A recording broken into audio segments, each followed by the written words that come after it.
안녕하세요. 박연미입니다. 중앙은행의 역할은 파티가 무르익을 무렵 접시를 치우는 것이다. 역대 미국 연준 의장들이 통화정책의 기준으로 삼았던 말입니다. 우리도 마찬가지입니다. 한국은행 현판에 새긴 물가 안정, 이 단어가 그간 우리 중앙은행의 존재 이유였습니다. 그런데 어제 취임한 이창용 신임 한은 총재는 좀 더 큰 그림을 보자고 하네요. 당면한 중장기 도전을 생각할 때 한국은행의 책임이 통화정책에만 머무를 수 없다며 구조개혁으로 자원을 다시 배분하자고 말합니다. 경기방어와 고용에서도 한국은행의 역할을 찾겠다는 얘기죠. 잘해보자는 얘기 길게 하는 여느 취임사와는 사뭇 다릅니다. 여러분의 생각은 어떠신가요? 4월 22일 금요일, 여러분은 지금 삶을 발전시킬 경제발전소를 듣고 계십니다.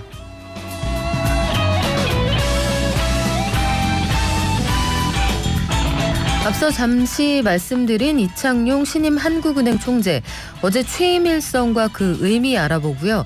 삼성전기가 차세대 맥북, 아이패드에 반도체 패키지 기판을 공급한다고 하네요. 또 서울시가 종묘와 퇴계로 일대를 재정비해서 대규모 공원, 녹지를 조성한다고 합니다. 전 세계적으로 물가 오른다는 말씀 많이 드렸는데 이 소비자 물가가 오르기 전에 전조로서 생산자 물가가 올라가거든요. 한국은 물론이고요. 중국, 독일 심각한 상황이라고 하는데 통계 전해드립니다. 또 독일이 올해 안에 러시아산 원유 수입을 중단하겠다. 이 유럽연합의 방침을 따른다고 하는데 러시아산 에너지 수입 의존도 가장 높은 나라거든요. 어떤 사정인지 좀 들여다보겠습니다. 이런 상황 속에서 러시아가 국가 부도 위험을 앞두고 있다. 이 소식 들어와 있고요. 주요 고가품 업체들 그동안 가격 많이 올렸는데 그래도 장사가 잘 된다고 하네요. 여러 가지 경제 소식 한국경제신문 구민기 기자가 전해드립니다. 트렌드 발전소 있는 날인데요. 혹시 그 화초 이파리 한 장에 100만 원, 200만 원 이런 얘기 들어보신 적 있나요? 희귀한 식물을 분양해서 높은 수익을 거두는 이른바 식테크라는 게 있다고 합니다. 식물이 아프면 찾아오세요. 이 책을 쓰신 김강호 작가. 이분 이력이 또 독특하거든요. 피아노 치시는 선생님이시기도 해요. 식테크에 대해서 자세히 알아볼게요. 문화발전소에서는 이 드라마 빼놓을 수 없죠. 전 세계적으로 인기를 끌고 있는 애플 TV의 드라마입니다. 파친코. 한국어와 일어로 제공이 되고요. 영어권에서도 상당히 관심이 높은 드라마인데 역사적인 여러 가지 배경도 담고 있고요. 관련해서 경제 효과도 어마어마하다고 하네요. 김영대 평론가와 함께 짚어보겠습니다. 저희 문자 단문 50원, 장문 100원, 샵 0951로 받고요. TBS 앱, 유튜브도 열어주겠습니다.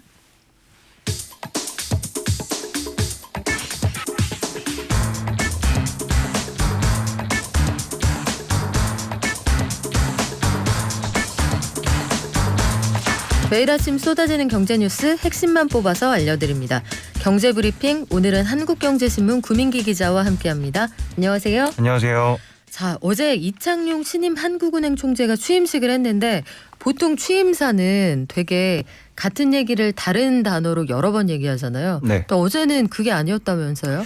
네, 어제 이창용 신임 총재가 공식 취임했는데요. 말씀해 주신 대로 하는 총재다 보니까 멘트 하나하나 좀 뽑아서 의미를 이해해 봐야 될 것 같은데, 그러니까 취임식에서 다음과 같은 얘기를 했습니다.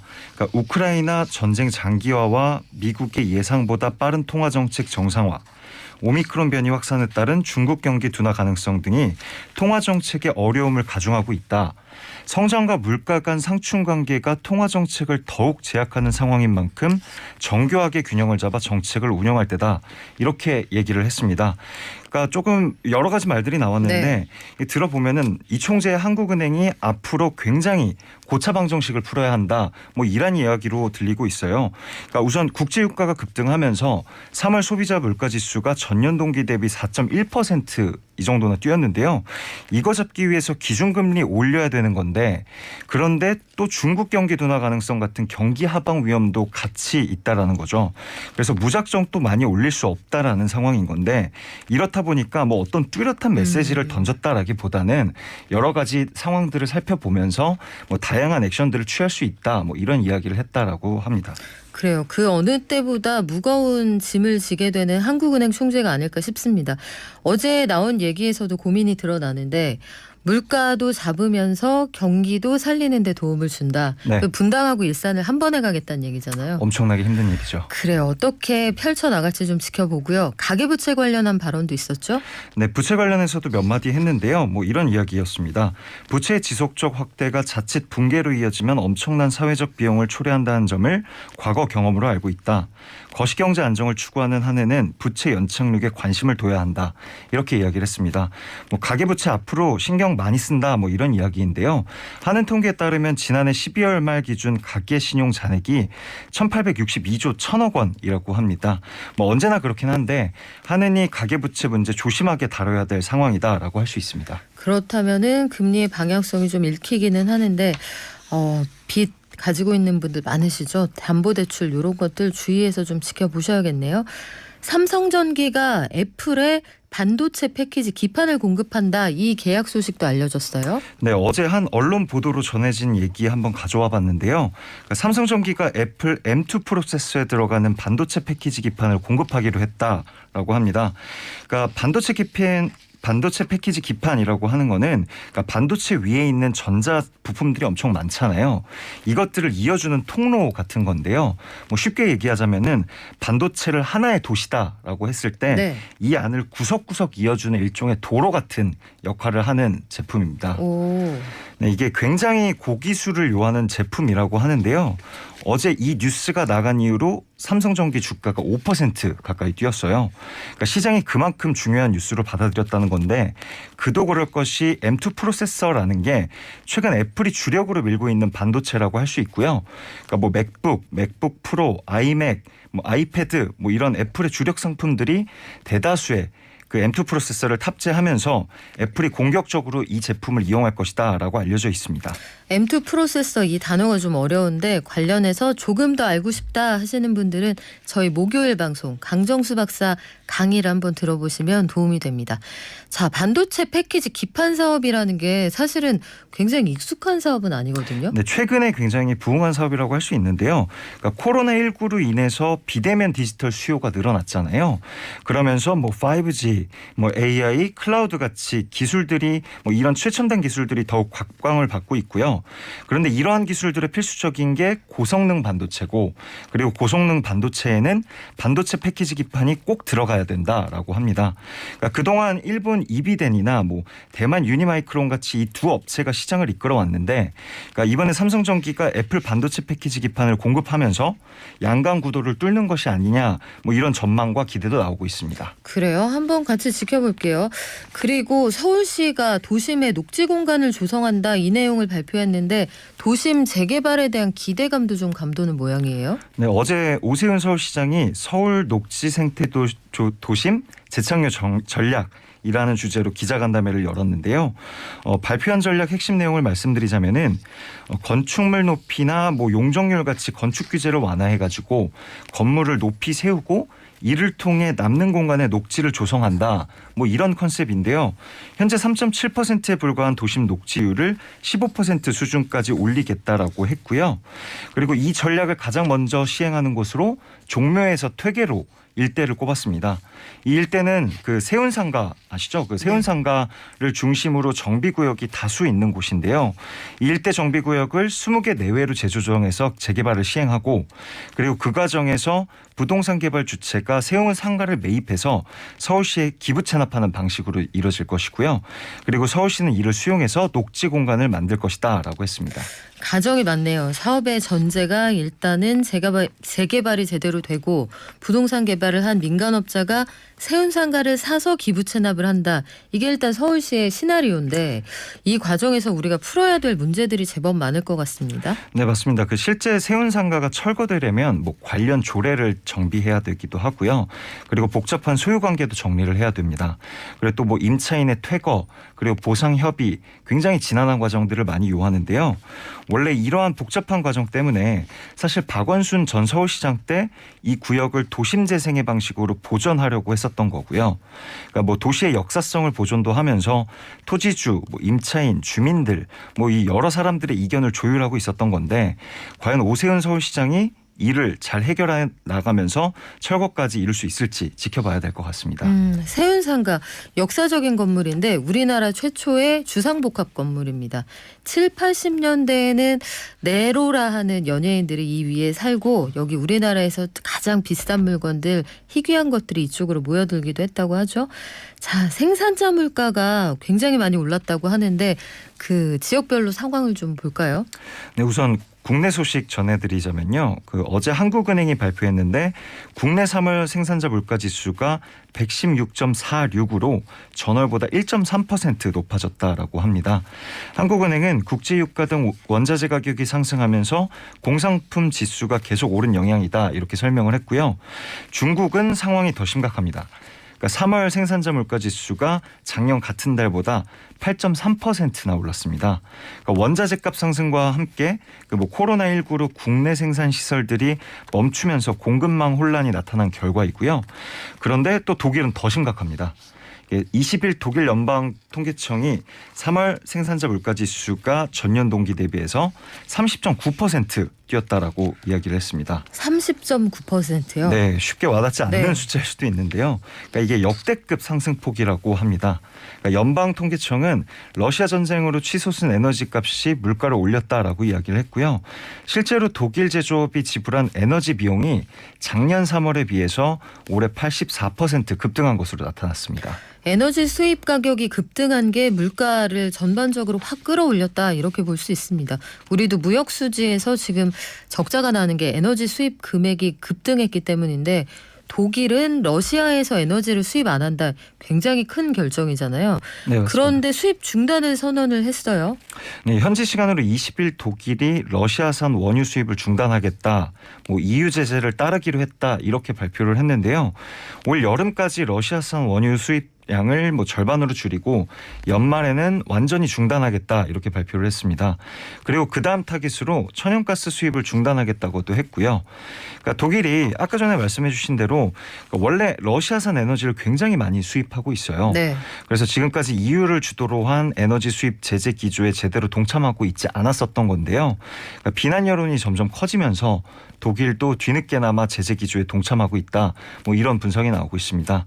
물론 이런 제재의 결과가 방금 말씀드린 생산자 물가 지수나 독일 경제 전반에는 악영향으로 작용할 전망입니다. 이게 참 경제 상황이라는 것도 양날의 칼인 게 러시아에서 우크라이나를 거쳐서 유럽으로 가던 가스관 그걸 통해서 가스를 받을 때는 러시아가 우크라이나를 침공할 시도를 하지 못했거든요. 네. 그런데 독일하고 직거래를 하면서 우크라이나를 가스관이 거쳐갈 필요가 없다. 침공을 해도 부담이 안 되는 상황이 벌어진 거죠. 그 이후에 독일의 경제가 다시 무너지고 있다. 여러 가지 생각을 하게 됩니다. 러시아는 104년 만에 국가 부도 위험을 눈앞에 두고 있다. 왜 그런지 짐작이 되네요. 네, 현지 시간으로 20일 신용부도 스와프 시장을 감독하는 신용파생상품결정위원회가 러시아 채무 변제 의무를 이행하지 못했다라고 결정을 했습니다. 러시아는 지난 6일에 달러 표시 국채 2건에 대해서 이자를 달러가 아니라 루블화로 지급을 했었는데요. 그러니까 미국 정부의 금지 조치로 미국 은행을 이용할 수 없게 된 결과입니다. 그러니까 신용파생상품결정위원회는 이러한 사태가 달러 표시 국채는 달러로 이자를 지급해야 한다라고 얘기를 했고요. 러시아가 의무 불이행을 했다 이렇게 판단을 한 겁니다. 그러니까 러시아는 앞으로 유예 기간 30일이 끝나는 5월 4일까지 달러로 이자를 내야 하고요. 그렇게 하지 못하면 최종 디폴트 판정을 받게 되는데요. 이번에 만약 러시아가 디폴트 판정 받게 된다면 볼셰비키 혁명 이듬해 1918년 이후에 처음으로 대외 채무에 대한 디폴트 선언을 받게 된다고 합니다. 볼셰비키 혁명이요? 네. 이게 얼마 만에 들어보는 단어입니까? 아이고, 왜 하는 전쟁인지 다시 곱씹게 되는데 지난해에 명품 업체들 실적이 좋았다 이 통계로 마무리할까요? 네, 에루샤라고 하죠. 저도 처음 들어본 얘기인 거긴 한데 네. 에르메스, 루이비통, 샤넬 이렇게 3대 명품 브랜드를 지칭하는 말이라고 해요. 그러니까 여기 업체들이 국내 합산 매출 최초 3조 원을 작년에 넘어섰다. 이렇게 이야기가 나오고 있습니다. 그러니까 샤넬 코리아 작년 매출이 31% 늘어났고요. 그래서 1조 2,238억 원 기록했다고 합니다. 그리고 루이비통 코리아는 40% 늘어난 1조 4,681억 원을 기록했고 그 에르메스 코리아는 26% 늘어난 5,275억 원으로 집계됐다고 합니다. 그래요. 지금까지 한국경제신문 구민기 기자와 함께했습니다. 고맙습니다. 감사합니다. 사회적 거리두기 해제됐지만 우리 건강 지키는 거 각자 열심히 하고 계시죠? 마스크 쓰기, 방역 수칙 우리 확실한 지침이 나올 때까지 지켜주자고요. 개미 한 마리, 개미 두 마리, 개미 세 마리가 사과를 들고 하나, 둘, 셋. 영차 간밤 뉴욕 증시 그리고 오늘 우리 증시 전망해 볼까요? 미래에셋증권 디지털 리서치 팀의 박광남 팀장 연결돼 있습니다. 안녕하세요. 예, 안녕하십니까. 간밤 뉴욕 증시 어땠습니까? 예, 일단 미국 증시는 전일 하락에 대한 반발 매수세야 테슬라가 장초반 10% 이상 또 급등하는 효과로 상승 출발을 했었습니다. 특히 나스닥이 한때 2% 가까이 상승하는 등 기술주가 상승을 견인했었는데요. 이 미국의 국채금리가 연준 위원들의 공격적인 통화정책 발언으로 급등하자 매물이 쏟아지기 시작을 했고요. 이 상황에서 파월 연준 의장 또한 인플레이션 피크아웃 기대 약화 발언과 5월 달에 50bp 인상을 주장하는 등 매파적인 발언이 진행되자 지수 낙폭이 확대가 됐습니다. 특히 전일에 이어서 팬데믹 수혜주들의 하락이 좀 특징적이었다라고 말씀을 드릴 수 있을 것 같고 나스닥 같은 경우는 거의 장중 상한 상승과 하락의 폭이 4% 가까이 되는 등 변동성도 좀 크게 나타난 하루였습니다. 말씀하신 것처럼 나스닥의 변동폭이 굉장히 컸는데 이게 금리랑 상관이 있다. 무슨 상황인가요? 네, 일단 미국 증시가 장 초반에 테슬라 효과로 강한 상승 출발을 했었는데 이 국채금리 상승이 빠르게 진행되면서 사실 매물이 쏟아졌습니다. 이 금리 상승은 연준 위원들의 발언에 따른 것으로 좀 추정을 하고 있는데요. 이 메리 데일리 샌프란시스코 연은 총재가 장 초반에 연준이 두 차례 50bp 금리 인상을 진행할 것이라고 언급을 했고 여기에 중국 봉쇄, 우크라이나 전쟁 등으로 인해서 공급망 병목 현상을 감안하면 인플레이션이 피크라고 할 수가 없다라고 주장을 좀 했습니다. 이후에 달러화도 강세를 좀 보였고 국채금리가 상승폭을 확대를 했습니다. 그리고 저희가 지금 다 알고 있는 이런 블라드 세인트루이스 연은 총재도 75bp 금리 인상한다고 해도 세상이 끝나지 않는다라는 강한 발언을 하면서 금리 상승의 속도를 좀 높여줬습니다. 이런 상황에서 정점을 찍은 건 파월 연준 의장이 5월 FOMC 회의에서 50bp 금리 인상이 유효하다고 한 발언인데요. 여기에 더불어서 물가 안정에 집중하면서 정책 변화를 더 빠르게 할 것이라고도 발언을 했고요. 인플레이션이 3월 정점에 이른 것으로 기대하지 않는다. 더 이상 공급망 개선에 의존하지 않겠다라는 발언까지 더했습니다.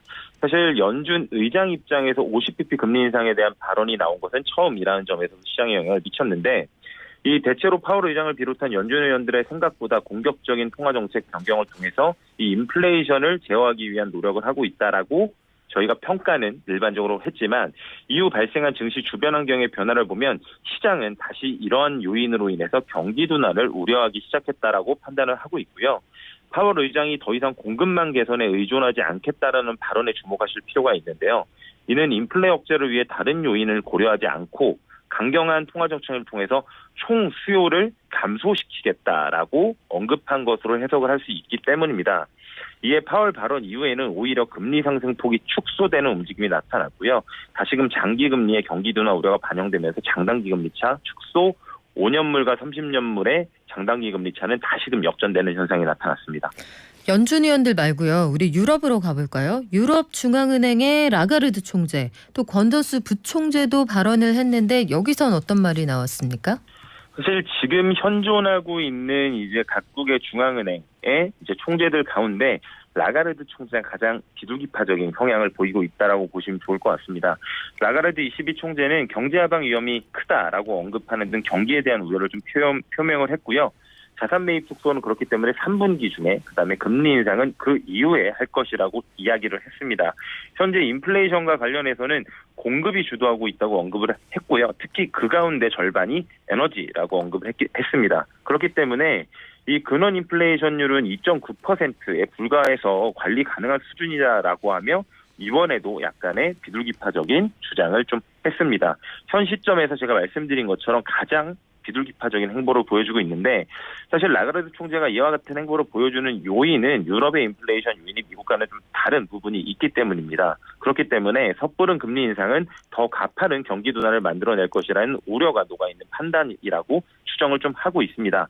반대로 이 권도스 22 부총재는 7월 자산 매입 프로그램 종료와 금리 인상 가능성을 좀 주장하면서 라가르드 총재의 발언과는 조금 다른 성향을 좀 보였기 때문에 향후 이 유럽 중앙은행의 스탠스도 생각보다는 빠르게 변할 수 있다라는 점을 주지하면서 봐야 되고 여기서 볼 수 있는 포인트는 유로화 강세 그리고 달러화가 약세로 전환될 수 있는 부분을 하나의 축으로 보시면 좋을 것 같습니다. 그래요. 크리스틴 라가르드 총재는 G20 정상회의 등에서 우리가 세계 금융위기 당시에 돈 풀어서 위기 극복할 때 주도적인 역할을 했던 인물 중에 하나거든요. 아마 그런 성향이 좀 반영이 되지 않을까 싶은데 오늘 우리 장은 어떻게 출발했습니까? 예, 일단 양대 지수 모두 1% 내외로 하락 출발을 했고요. 매파적인 연준 경기 둔화 우려가 다시 불거진 영향으로 추정을 하고 있습니다. 금리 상승, 달러 강세 등 증시 주변 여건도 조금 부정적이고 장 초반에는 바로 외국인과 기관이 모두 현선물을 매도하기도 하고 쿨매도도 하고 품매수하는 등 완연한 하방 포지션을 구축을 했었습니다만 그 포지션이 지금 일부 좀 풀린 것으로 보여집니다. 외국인 같은 경우에는 현물 매도 포지션이 일부 좀 감소하고 있었고요. 기관 같은 경우에는 선물이 순매수로 돌면서 수급적인 변화를 좀 만들어내고 있는데 조금 더 이 부분이 심화가 되는지 여부를 좀 봐야 알 수 있을 것 같고요. 다만 사실 저희가 하나는 더 고민을 하셔야 되는 게 그동안 이 앞서 언급했던 매파적인 연준과 경기 둔화 우려 같은 경우에는 시장이 어느 정도는 많은 부분을 사실 좀 반영하고 있다는 것도 사실입니다. 그렇기 때문에 오늘 미국 기업 중에서 실적을 발표한 스냅이 조금은 특이한 움직임을 보였는데요. 예상을 하회한 실적에도 불구하고 좀 강하게 시간에서 반등해주는 모습이 나타났습니다. 저희가 넷플릭스 케이스 같은 경우에는 앞으로의 성장성이 악화될 것이라고 보면서 주가를 크게 하락을 시켰다면 반대로 스냅 같은 케이스는 지금을 저점으로 반등을 할 수 있을 거야라는 관점이 녹아드는 걸로 추정을 하고 있는데요. 이 향후 실적 발표되는 기업들의 추이를 좀 더 지켜봐야겠지만 이 스냅과 같은 케이스가 많아질수록 오히려 선반영론이 조금 힘을 받을 수 있는 계기가 되지 않을까라고 판단을 하면서 보고 있습니다. 스냅은 왜 앞으로 그 업황이 괜찮을 것 같아요? 일단은 이 광고 산업 시장 같은 경우에 여러 가지 특색이 좀 있는데 그 과정에서 일부 먼저 주가가 하락하는 선반영이 있었고요. 그다음에 광고 시장은 이 여행과 관련된 광고가 늘어나면서 개선될 것이라는 기대감도 반영이 되고 있기 때문입니다. 그렇군요. 지금까지 미래에셋증권 디지털 리서치팀의 박광남 팀장이었습니다. 고맙습니다. 감사합니다.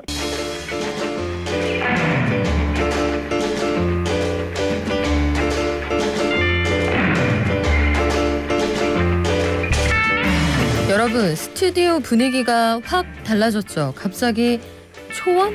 이거 뭐라고 하죠? 식물원? 제 옆에도 예쁜 이파리 한 장? 근데 이분의 몸값이 오늘 저의 몸값보다 더 비쌀 수도 있습니다. 이 크리스탈 화병에 담겨있는 이 이파리 한 장의 가격 잠시 뒤에 알려드릴게요. 도대체 어떤 식물인데 그렇게 호들갑을 떠느냐 궁금하시면 유튜브로 들어오세요. TBS FM으로 들어오시면 됩니다. 재테크 하면은 갖가지 재테크 많이 들어보셨을 텐데 이제는 하다 식물로 재테크를 한다? 이파리 한 장에 100만 원, 200만 원 이런 얘기가 나온다고 해요. 희귀 식물을 키워서 비싼 값에 되파는 재테크, 이른바 식테크라고 한다는데 오늘 트렌드발전소에서는 식물이 아프면 찾아오세요의 저자, 유튜브 채널 식물집사 독일카씨를 운영하시는 김강호 작가와 함께합니다. 안녕하세요. 네, 안녕하세요. 식물집사 독일카씨 김강호입니다. 독일카씨. 네. 독일 카씨는 뭘까? 아저씨, 독일 아저씨도 아니고 카씨, 영주 김씨 이런 뜻인가요? 이게 제일 질문이 많은 그쵸. 거예요. 이름이 왜 그러냐. 네. 제가 독일에서 유학생을 조금 오래 했어요. 근데 거기서 이제 식물을 키우면서 그 동호회 활동을 했는데요. 거기서 쓰던 닉네임이에요. 네, 독일에 살면서 카틀레아라는 식물이 있어요. 근데 동호회 분들이 되게 많이 좋아하시는 건데 그걸 너무 좋아하다 보니까 이제 어르신 동호회 분들이 이름을 지어주신 거예요. 그러니까 김씨, 박씨 아까 말씀하셨던 것처럼 그래서 카틀레아 씨 이걸 줄여가지고 이렇게 닉네임이 굳어진 게 지금까지 쓰고 있습니다. 독일에서는 어떤 지역에 계셨습니까? 에센이라는 지역에 있었어요. 그러면 에센 카씨네요. 네, 그죠. 조금 세세하게 나누자면 그 서울댁, 텍사스댁 이런 것처럼 에센카시. 맞아요. 네. 그래요. 우리 에센카시 김강호 작가님과 함께하고 있는데 식물에 대해서 관심을 가지고 사랑을 하게 된다. 식물을 많이 키운다. 이 언제부터 시작된 거예요? 사실 제가 어렸을 때부터 네. 이제 기억나는 그런 순간이 있잖아요. 그때부터 집에 항상 식물이 되게 많이 있었어요. 어머니가 또 식물을 좋아하셔가지고 맞아요. 우리 때 어머니들 그런 분들 많으셨죠. 많았죠. 네. 예. 그래가지고 그때부터 이제 일주일에 뭐 한두 번씩 어머니 물 주실 때 이제 물시 좀 같이 들어드리고 이럴 때부터 저는 관심이 조금 있었어요. 그래서 남동생이 있는데 남동생은 되게 싫어했어요. 그때부터. 전반적으로 네. 아들들이 그 작업에 적극적으로 협조하진 않습니다. 그러니까요. 네. 근데 저는 그때부터 되게 재밌게 물 주는 거 같이 구경하고 이렇게 관심을 갖다가 본격적으로 좋아한 건 사실 이제 유학을 가면서부터 조금 외로워서 키우기 시작을 한 거였어요. 반려식물을 그때부터 키우신 셈이네요. 네, 그렇죠. 그런데 우리 김강호 작가님은 작가나 유튜버만 하시는 게 아니에요. 이력이 굉장히 다양하고 사실 본업은 또 따로 있으신 거 아닌가요? 네, 본업은 지금 도대체 바로 어떤 일들을 하고 계신 거예요? 지금 이제 식물 관련해서는 책도 작년에 한번 이제 집필을 했고 지금 네이버 블로그랑 유튜브 채널 운영하고 있고 최근에는 식물 이제 원데이 클래스 이런 것들 굉장히 활발하게 열리고 있어요. 관심도가 높아지다 보니까 이제 그런 쪽의 강사로 또 초빙이 돼서 이제 그런 것도 하고 있고 이제 5월 7일부터는 충북 도립대학교에서 이제 가드닝 최고 경영자 과정이 생겼거든요. 이제 거기에 이제 교수로 초빙이 돼가지고 또 강의를 할 예정에 있습니다. 이름은 하나인데 별명은 서너 개 할 때 사실 이게 끝이 아니에요. 이분이 가지고 있는 진짜 전공 분야는 따로 있습니다. 뭔지 조금 이따 알려드릴게요. 최근 들어서 우리 반려식물에 대한 관심 높아지면서 식테크라는 얘기도 나오는데요. 네. 지금 제 옆에도 아주 고귀한 이파리 한 장이 분양을 기다리면서 물을 마시고 있는데 식테크라는 게 뭐예요? 식물 재테크를 줄인 말이에요.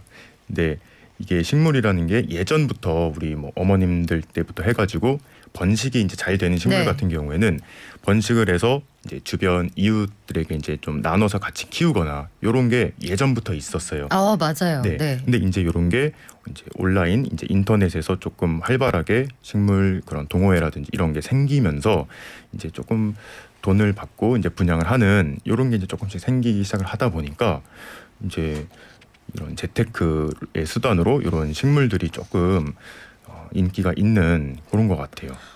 그 새나 동물 키우시는 분들도 테크라고까지 할 수 있을지 모르겠습니다만 앵무새나 구간조 알 이런 게 굉장히 고가의 거래가 되기도 하거든요. 네. 중고거래 시장에서 식물 거래가 굉장히 많이 늘었다. 이런 맞아요. 얘기도 들었는데 실제로 어때요? 실제로 너무 많이 생겼고요. 더 신기한 거는 그 이제 우리 근처에 있는 뭐 이런 땡땡 뭐 이런 그쵸. 어플 있잖아요. 거기서도 식물 카테고리가 따로 있어요. 그 야채 마켓에 네, 네. 그 거기에 딱 들어가면 카테고리에 딱 식물만 딱 있는 게 있어요. 그걸 누르면 이제 내 주변에 이제 이런 식물을 키워서 분양하는 사람들의 그런 목록이 쭉 떠요. 이제 거기서 마음에 드는 걸 분양받기도 하고 네. 내가 직접 판매를 할 수도 있고 이런 식으로 굉장히 활발하게 지금 이루어지고 있어요. 이게 제가 숫자를 보니까 2021년 9월 기준으로 보면 식물 관련해서 등록되고 거래되는 이런 건수가 거의 4천여 건 굉장히 많이 늘었습니다. 이게 코로나19 관련해서 이런 영향도 좀 반영이 되지 않았을까 싶기는 한데 네. 식물을 그냥 좋아만 하는 게 아니라 식물 자체를 탐구하고 이걸 통해서 재테크까지 한다. 이런 원인이 뭘까요?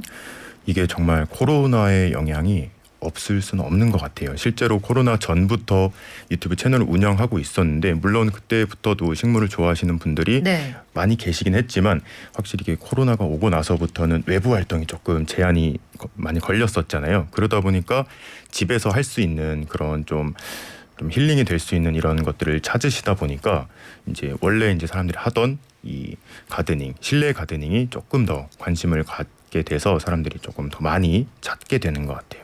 지금 우리 김강호 작가님 팬들이 어마어마하게 오시는데 만부리님 떡갈립 고무나무잎 다 떨어져서 당황했던 적 있는데 독일카 씨의 조언으로 환생해서 잘 크고 있습니다.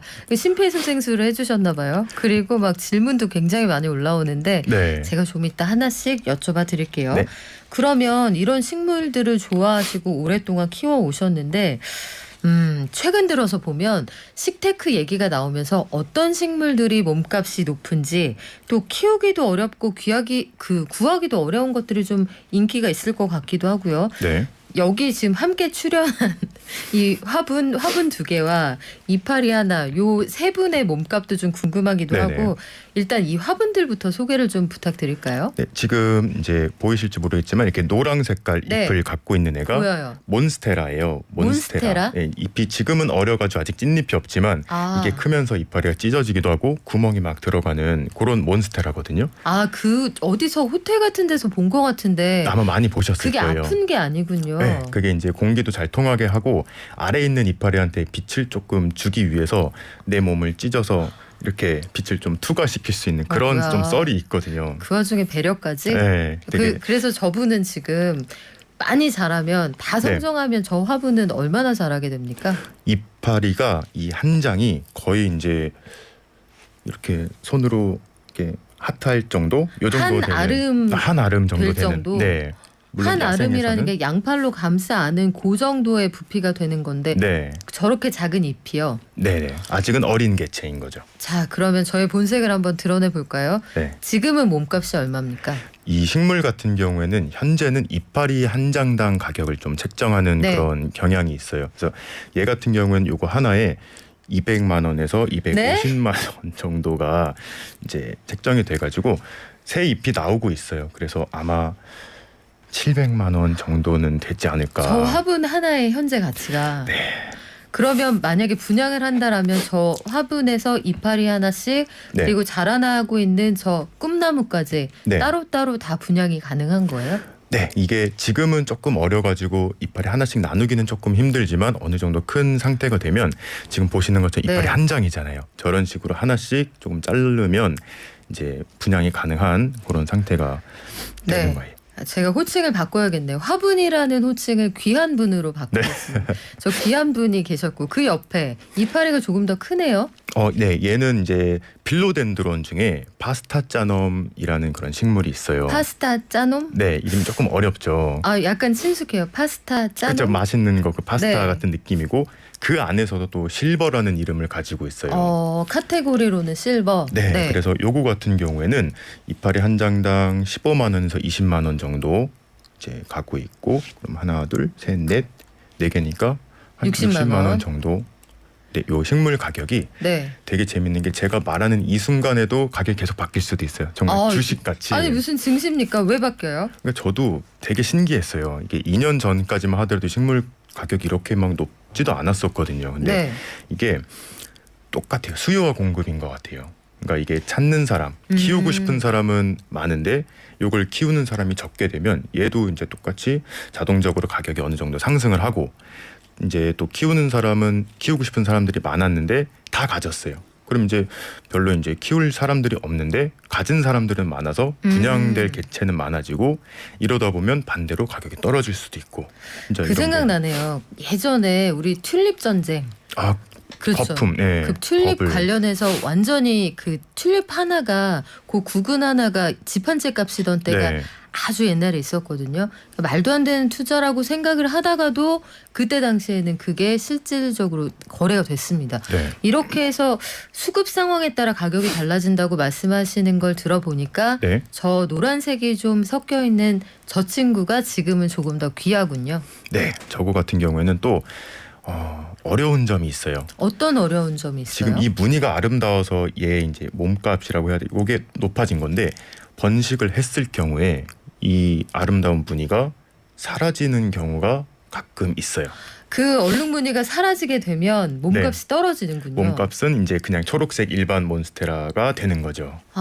지금은 예쁜 노란 얼룩이 있는 몬스테라이고 화분 가격이 거의 700만 원에 육박하는 네네. 굉장히 고가인데 저 얼룩무늬가 사라지면 그냥 예쁜 식물이 된다. 네, 그렇죠. 아, 이거 비정하네요. 식물의 세계도 비정합니다. 얼룩무늬에 따라서. 네. 제 옆에도 지금 예쁜 크리스탈 화병에 이파리 하나가 놓여 있거든요. 네.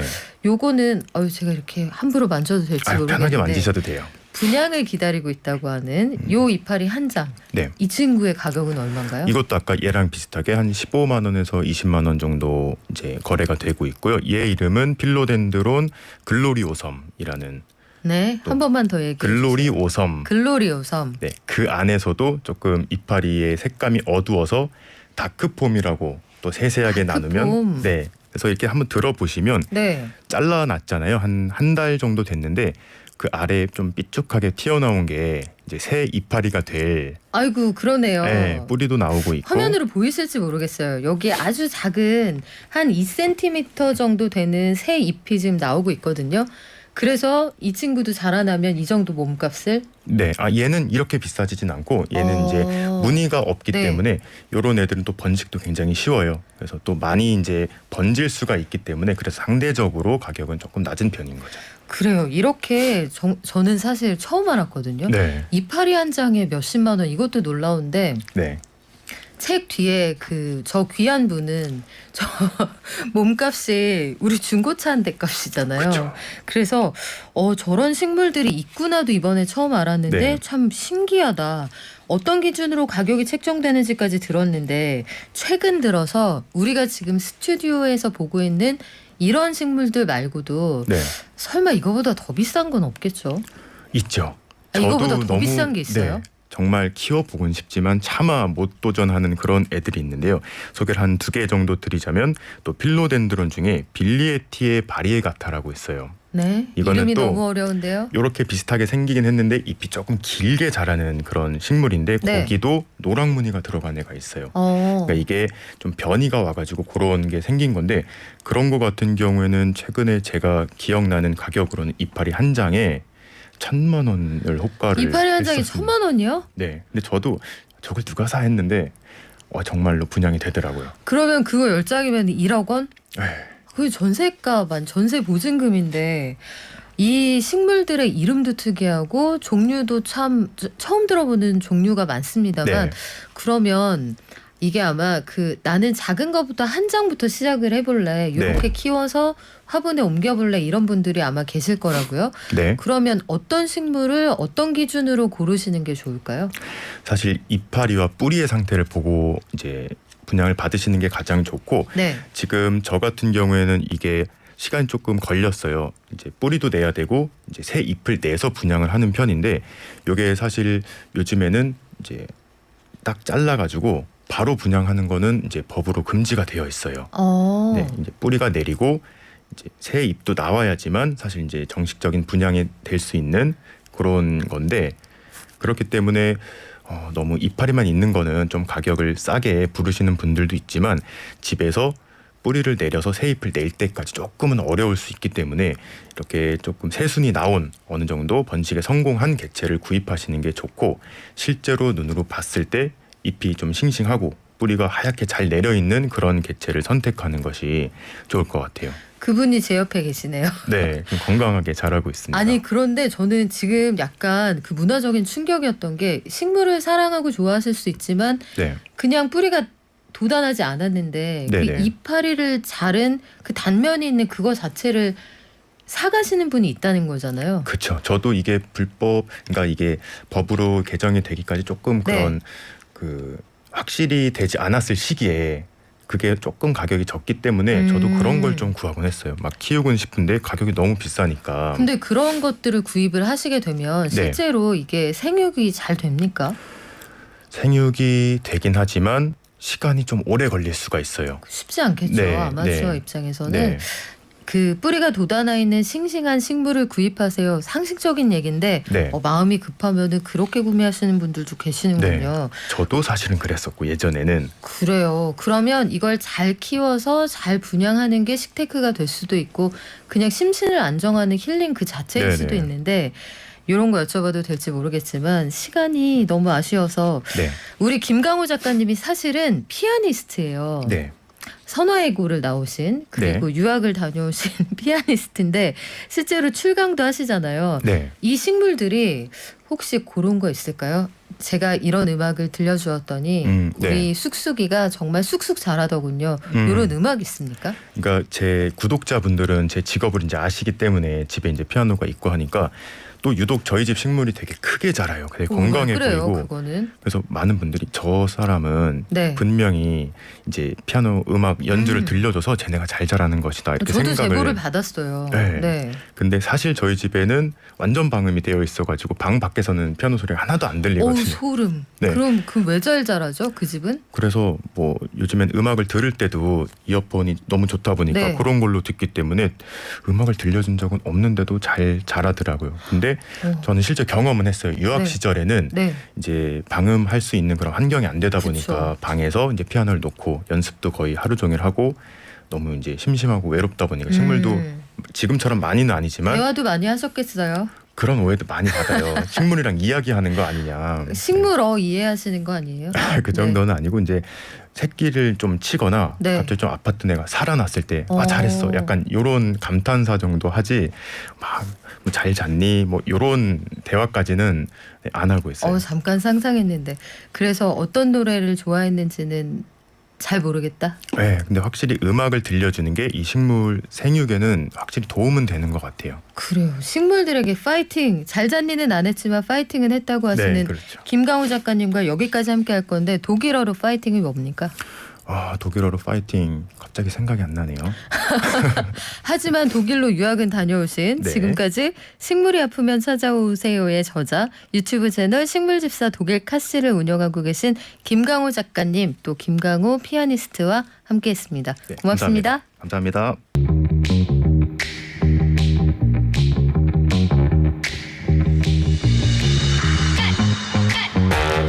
여러분 애플 TV 플러스 그 트라이얼 기간 7일 주잖아요. 그 기간 동안에 어머 이건 봐야 돼 해서 다들 보신 드라마 있을 거예요. 파친코. 저도 이 드라마 때문에 정말 밤잠을 못 이루고 봤습니다. 너무 재미있었는데 내용이 뭐 대충 이렇죠. 우리가 부산 영도 하숙집 딸 선자가 고국을 떠나서 치열하게 살아가는 과정 그리고 이민가족 4대의 삶 그 발자취를 따라가는 건데 여러 가지 역사적인 배경이 녹아있기도 하고요. 배우들의 호연 그리고 아름다운 서사 이런 것들이 참 잘 버무려져 있습니다. 이 드라마가 다시 한번 전 세계적으로 각광을 받고 있다고 하는데요. 우리 한국 최고의 평론가 김영대 평론가는 어떻게 보셨을까요? 안녕하세요. 제가 음악을 공부한 사람으로서 네. 귀가 없는 식물이 음악을 들을 수 있는지에 대해서 답을 드리도록 하겠습니다. 주세요.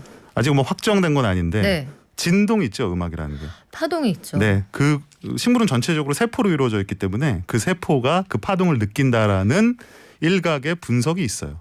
근데 확정된 건 아니에요. 그리고 참고로 네. 대중음악보다는 클래식 음악, 재즈 음악, 민속 음악 같은 것에 조금 더 반응을 한다라는 연구 결과도 있습니다. 과자 반죽도 노래를 틀어주면 더 맛있다는 얘기가 있어요. 실제로. 맞아요. 실제로 있어요. 있습니다. 제과 회사에서 과자 반죽할 때 노래 틀어줍니다. 저희가 그거 관련해서 공부해서 나중에 한번 알려드릴 거예요. 자, 애플 TV 플러스 대박이 났죠. 사실상 넷플릭스 이후에 이 회사가 얼마나 잘 될 거냐 여러 가지 썰들이 있었는데 한 달 정도 지났단 말이에요. 여기에서 애플 TV 플러스의 오리지널 파친코라는 작품이 전 세계를 석권하고 있다. 대체 어떤 작품입니까? 그러니까 애플 TV의 사실은 회심의 카드가 한국의 그것도 역사를 다룬 아픈 역사를 다룬 파친코가 될 줄을 누가 알았겠습니까, 사실. 그러게요. 네, 앞에 설명해주신 그대로예요. 그러니까 한국에서 출발해서 일본을 거쳐서 미국까지 이어지는 그야말로 에픽입니다. 에픽 대서사시고 무려 그것도 4대에 걸친 가족들의 고난사죠. 생존사가 담긴 사실은 한국에서 만들었어도 흔치 않은 작품이거든요. 그리고 엄두를 내기가 쉽지 않은 그런 굉장히 대작입니다. 이 정도 제작비가 투입되기 어렵죠. 제작비도 제작비지만 저는 상상력이라는 측면에서 이게 어떻게 보면 소재가 마이너하다고 생각할 수 있거든요. 더구나 세계 시장을 겨냥한 작품이라고 봤을 때는 엄청난 모험을 감수해야 되는 작품인데 이거를 그야말로 미국의 돈을 들여서 애플 TV 플러스라는 외국 플랫폼으로 전 세계를 지금 공략하고 있다. 그리고 그 역사에 전 세계인들이 감동을 하고 있다. 이거는 뭐 사실 한류에 어떻게 보면 새로운 장이 열렸다라고까지도 평가할 수 있는 순간인 겁니다. 이게 그 원작 소설이 있죠? 이민진 씨죠. 리민진 리라는 분의 소설이 사실은 몇 년 전부터 회자가 많이 되기도 했었어요. 그리고 이제 버락 오바마 대통령 같은 경우가 음악이나 책을 추천하는 분으로 이제 유명하죠. 오프라 윈프리도 그렇고. 이분이 2017년에 이미 이 소설을 추천을 해서 사실은 이 이민진 씨 같은 경우는 미국 내에서 뭐 하버드 대학을 비롯해서 다양한 그 뭐 어떤 강의 같은 것들 네. 이 작품 소개를 통해서 이미 유명세를 떨치고 있는 분이었고, 여기에 이제 제작자로 참여한 수휴 같은 경우도 미국 내에서 뭐랄까요, 이런 아시안 아메리칸들, 이런 아시안 콘텐츠를 굉장히 좀 독보적으로 잘 만들고 관심이 있는 제작자로 유명했기 때문에 사실 우리 아는 사람들 사이에서 소위 말하는 선수들끼리는 이 작품의 완성도가 대단할 것이다 라는 평가가 있긴 했지만, 실제로 이렇게 나오자마자 엄청난 대박을 치고, 심지어는 지금 4월이잖아요 아직. 네. 이미 올해 최고의 작품으로 결정이 됐어요. 아직 4월인데 절반도 안 지났는데. 거의 평론가들 사이에서는 의심의 여지 없는 원 오브 더 베스트도 아니고 그냥 더 베스트 드라마라는 말이 벌써부터 나오고 있습니다. 이민진 작가가 그 말씀하신 것처럼 이 작품을 가지고 미국에서 여러 학교를 돌면서 강의를 많이 했는데, 이민진 작가 자신의 그 인생이 녹아있기도 합니다. 그렇습니다. 한국계 미국인이고요. 예일대 역사학과를 졸업하고 조지타운 대학 나온 변호사였기도 하고 76년에 이민을 가셨더라고요. 근데 저는 그 MIT 강연 네. 그 유심히 봤는데, 흥남철수에서 피란 오셨던 분이 아버님이에요. 그래서 네. 아버님이 나는 너에게 좀 등 따숩고 배부른 세상을 보여주고 싶어 해서 미국행 비행기에 몸을 실었다라고 하시는데, 슬픈 이민사죠 사실. 그래요. 그 이후에 본인이 미국에서 느꼈던 한국계 미국인으로서의 어려움, 이런 네. 것들도 여기 투영이 돼 있습니다. 그런데 이걸 윤여정판 대부다 이렇게 부르는 분들도 있어요. 맞아요. 뭐 토지랑 네. 연상이 된다는 말도 있고, 맞죠. 이 대부라는 영화가 사실은 굉장히 흥미로운 마피아 영화입니다만은, 이 미국 역사에서 의미를 갖는 것이 미국의 사회를 구성하고 있는 가장 중요한 구성원들, 이탈리안 아메리칸들의 이민사, 2대 3대에 걸친 이 이민사를 다뤘기 때문이거든요. 그들의 어떤 디아스포라적인 정체성을 사실은 흥미로운 영화로 풀어냈기 때문인데, 미국 내에서 이 코리안 아메리칸들, 네. 그리고 아시안 아메리칸들은 굉장히 오랜 시간 동안 잃어버린 목소리였습니다. 그러니까 존재는 하지만 누구도 관심을 갖지 않고 그들의 역사에 대해서 전부 무지하죠 사실은. 저도 학교 다닐 때 이제 이런 아메리칸 에스닉 스터디라고 이런 민족사 같은 것들을 공부하는 과목이 있는데, 네. 이런 수업들을 들으면 정말 그건 아는 사람만 아는 역사인 거예요. 예, 미국 사람들은 대부분의 이 주류 청자들은 모르는 역사인데, 이 역사를 사실은 이런 메인스트림 플랫폼으로 끌어올렸다라는 것 자체, 그것만으로도 성취입니다. 이 이민진 작가가 여러 인터뷰를 통해서 그런 얘기도 합니다. 특정 국가, 특정 사람이 악마가 아니라 그 시대를 좀 객관적으로 모두의 시선에서 역사적인 증거에 기반해서 보고 싶었다라고 얘기를 했는데, 넷플릭스 오징어 게임이 시작한 K-드라마 흥행, 요 애플 TV로 이어지는 것 같기도 하고요. 그런데 작품의 색깔도 완전히 다르고 흥행하는 양상좀도 다르지 않을까 싶어요. 그렇죠. 이게 어떻게 보면 가장 큰 차이는, 오징어 게임이 물론 한국적인 요소들이 많이 들어가 있긴 하지만 기본적으로 그 게임이라는 소재를 중심으로 한 굉장히 흥미의 위주죠. 또 그 안에 이제 사회 비판도 녹였긴 네. 합니다만은, 그걸 우리가 이제 한국적이라고도 부를 수 있지만 굉장히 이제 보편적인 어떤 재미를 주는 작품인데, 파친코는 어쨌든 굉장히 한국의 역사, 그 중에서도 우리도 사실은 잘 모르는 자이니치, 제일들의 역사, 그리고 코리안 아메리칸들의 그런 다양한 역사를 포괄하고 있어서 어떻게 보면 내용적으로는 너무 특수하고요, 구체적이고 난해합니다. 근데 그런 것들을 이 애플 TV 플러스라는 이제 플랫폼에서 제작을 하면서 그 미국인들, 할리우드의 문법에 익숙한 미국인들에게 좀 더 보편적인 멜로드라마적 감수성을 가미를 했거든요. 그래서 소설과도 사실은 좀 분위기가 좀 다르긴 하고요. 이제 그런 점이 오징어 게임이 흥행했던 이유와 사실은 이 파친코가 흥행하는 이유가 조금 다르다고 볼 수 있는데, 공통점은 있어요. 공통점은 뭐냐면, 그 안에서 많은 사람들이 한국이 아니라 자신들을 발견하고 있다는 겁니다. 이게 뭐냐면 미국에 사는 수많은 이민자들이 그 안에 담긴 네. 이야기들을 통해서 자신들의 과거, 자신들의 할머니, 자신들의 어머니를 발견하고요.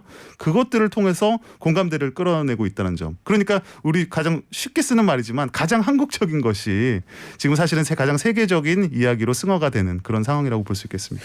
이게 참 그 재미있기도 하고 호연 여기에 나오는 배우들에 대한 조명도 많아요. 김미나 씨 그 선자 역할을 맡았던 영어를 너무 잘하기도 하는데 사실은 미국에 살았던 적은 없다고 하고요. 이 친구의 그 연기를 참 칭찬하는 분들이 많더라고요. 저는 죽은 깨가 연기를 하는 거 같지 않습니까? 그래요. 아주 화면을 가득 메운 그 이제 컨트라스트가 그 특유의 그 죽은 깨 있는 얼굴을 뭔가 부각하는 그런 점이 있는데 사실은 웹드라마로 데뷔를 했다고는 하지만 뭐 신인이죠. 사실은 완벽한 신인이라고 볼 수 있는데 오히려 드라마를 보면은 우리가 이미 오스카를 수상을 했던 윤여정 배우 이상으로 존재감을 주면서 그런 어떻게 보면은 그가 연기하는 이 젊은 선자의 경험들 그 감정들이 고스란히 이제 사람들로부터 전해지면서 그러니까 내용도 좋지만 그 연기가 전해주는 그 감동이 이 파친코라는 드라마의 완성도를 배가시키는 게 아닌가 싶습니다. 또 한 명의 스타 네. 탄생이죠. 지금 여기에 투입된 제작비가 얼마라고요? 1,000억 원. 네. 1,000억 원이 제작비로 들어가서 실제로 흥행 성적은 어느 정도 됩니까? 지금 뭐 정확한 제가 지금 통계를 갖고 있지는 네. 않지만 지금 뭐 그 OTT에 출시된 메이저 네. 작품들 중에서는 뭐 탑을 달리고 있고 지금 뭐 사실은 애플 TV가 그간 넷플릭스의 뭐랄까요 아성에 비해서 오리지널 컨텐츠로 지금 승부가 어렵다는 점 때문에 넷플릭스의 독주를 예상하는 분들이 많았거든요. 네. 근데 사실 이 파친코라는 작품 때문에 애플 TV가 어떻게 보면 새로운 이미지를 얻게 됐어요. 뭐냐면 넷플릭스는 다작으로 유명합니다. 라인업도 많고. 네. 근데 그 애플 TV 같은 경우는 적은 작품이지만 그 가운데서 굉장히 알짜들 작품이 많다라는 평가를 얻고 있어서 지금 뭐 이 반격의 카드 제가 앞서도 말씀드렸지만 반격의 카드가 되고 있습니다. 어쩌다 보니 작품성을 추구하는 걸로. 그렇지. 아마 그들이 처음부터 나는 작품성으로만 승부할 거야 이러진 않았을 수도 있는데 굉장히 완성도가 높습니다. 이거는 한번 책으로든 드라마로든 한 번쯤 경험해 보시는 거 좋을 것 같고요. 저희 그래서 준비한 노래가 있어요. 드라마 파친코의 OST입니다. 그래스루츠 그룹 이름 자체가 좀 의미심장하네요. 풀뿌리가 부릅니다. 네. Let's live for today. 오늘을 살자. 오늘 이거 듣고 저희 마무리하고요. 월요일 날 올게요. 발전. to complicate their minds.